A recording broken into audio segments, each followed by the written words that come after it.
Well, welcome back, everybody. If I can have your attention, I hope you enjoyed your afternoon tea. As you can see, we have a really interesting final session coming up.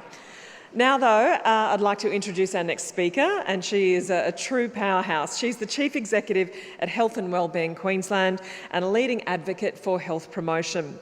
She believes every Queenslander has the right to better health, and she's absolutely relentless in achieving this. An experienced leader, researcher, clinician, academic and educator, she's worked extensively across all levels of paediatric obesity prevention, nutrition, dietetics, from one-on-one consultation with children and families in her clinic to leading multidisciplinary teams on statewide initiatives. Almost got there. Please put your hands together for Adjunct Professor Robyn Littlewood. Oh, well, thank you. I would like to say I've been in this job for 14 weeks, 3 days and 4 hours, so please don't expect too much. Thank you, Gillian, and thank you, everybody, and good afternoon. You're probably feeling now a little bit tired, a little bit sleepy, back from afternoon tea, and so I think that might be the reason why they've asked me to come up and speak to you, if anyone knows me. So I'm from Health and Wellbeing Queensland, and I'm so proud of that. Who has heard of us? I would say about 50% of you, probably more. I love that, and I'm going to talk a little bit more about that also. So people ask me all the time, what is health and wellbeing? What actually is it? Is it, I don't know, seeing your GP? Is it being a vegan? Is it running every day? Why is everyone running every day? Is it being Zen? Is it doing the yoga? Look, according to the WHO, they say that it is a complete state of physical, mental and social well-being, which sounds good to me. Other definitions talk about being comfortable and being happy. So look, sure, I completely agree with that, but please, hands up, who feels in this state of complete happiness, comfort, social, physical, emotional completeness on a daily basis? So who's feeling that? Right, so nobody. Right, that's because it's actually really, really hard. So in my life, and I'm going to talk a little bit about me, I've been given 5 minutes, so I'm going to go quick, all right, and I won't go over. So there's been times when my physical health wasn't as great as it should have been. So I've been sick, I probably weighed more, then I weighed less. I did actually get over it.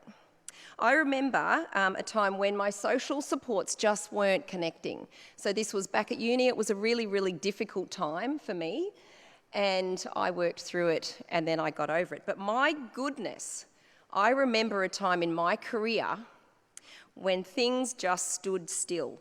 My mental health was under attack. I lost my confidence, and then every other part of my life became really, really difficult. It took a long time to recover. So just any chance that anyone in this audience has been through something similar? Seeing lots and lots of hands and lots of nods.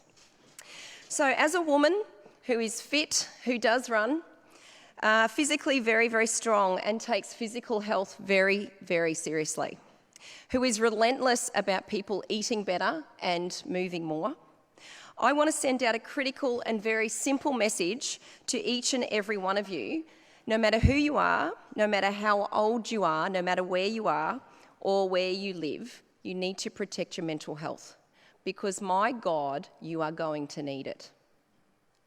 There is so much research that backs this up.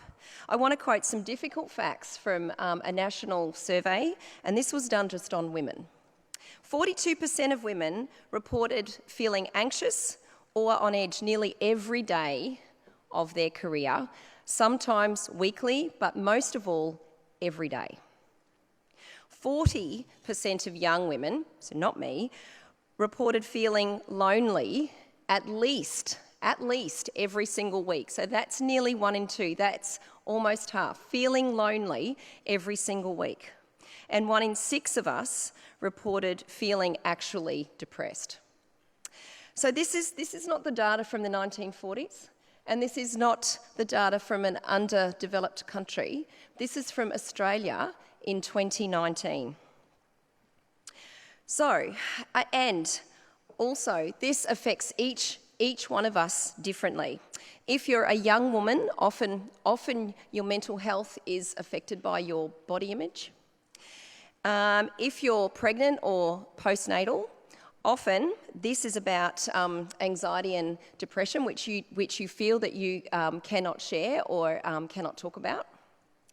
Or for many older women, they talk about social isolation being a real issue for them.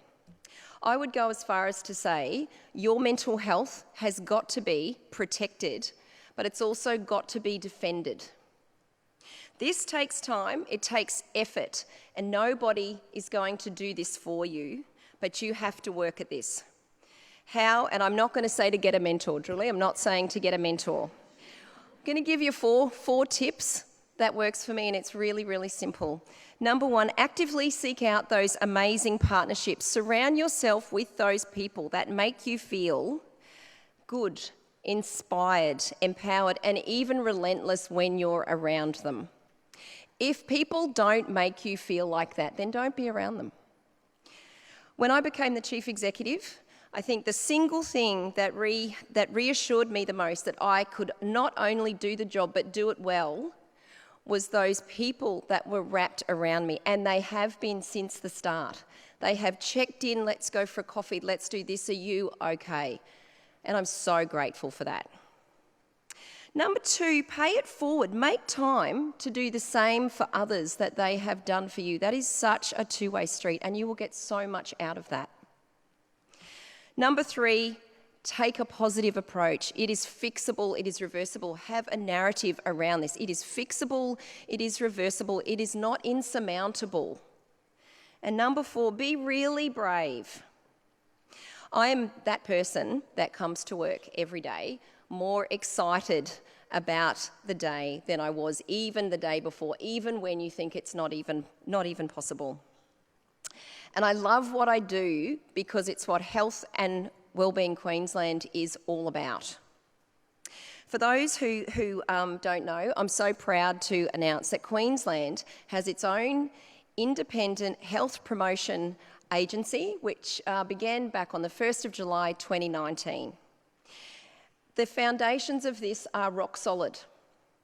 They are about trust. The words are trust, partnership, empowering, supporting, and leveraging every single thing that we do together to elevate and maximise the amazing work within our champions and communities that exist already. There is no negative, there is no shame, there is no blame, nor will there be. This is about being absolutely prepared but great for the future. And I know that we all hear about, the badness and the things that are going on. I am counting on Queensland being amazing. Every person in Queensland has the right to good health. Chronic disease is preventable and it is fixable. It is not doom and gloom. And it's nobody's fault.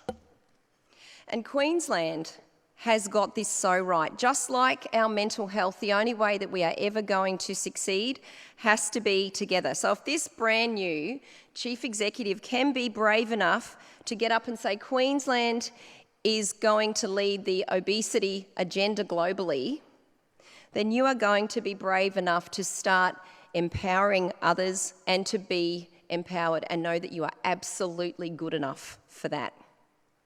So here's to committing to ourself and our mental health. This is for all women, starting with every single one of you in this room. Here's to Health and Wellbeing Queensland, all goes well. And this is for all Queenslanders. No matter who you are or where you are, I want you to have a better life, starting today. So I want everybody, please stand up now. Anybody in this room that is planning on leaving here today, feeling better, putting themselves first and owning their health and well-being, and they're going to make a real commitment to it. Please stand up.